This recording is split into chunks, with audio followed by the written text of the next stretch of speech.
So a couple ways to look at avoiding knee injuries while running is, first of all, to make sure you have a good shoe and arch support.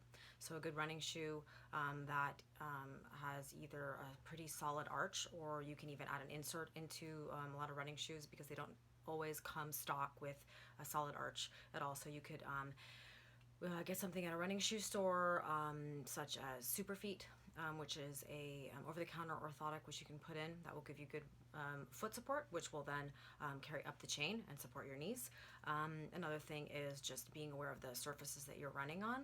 So a more compliant surface is going to be easier on your joints and knees especially. So something like the treadmill, which has a little bit more give to it.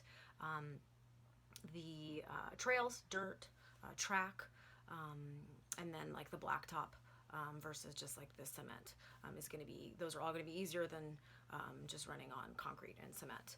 And then lastly is really easing your way into running if you're new to running, so that your tendons and your ligaments can all adapt to the ground reaction forces from running, because it's so different than other sports. Just the amount of forces that are going through your tendons, such as your patellar tendon, which is in the front of the knee, and even just stress onto your patella itself as it's pushing on other surfaces.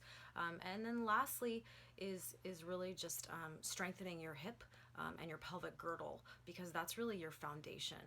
So having good support from the bottom up from the shoes, and then having your base, which is your pelvis, your glutes, your glute max, your glute med, having that pelvis really stable, that's also going to help you to support your knees.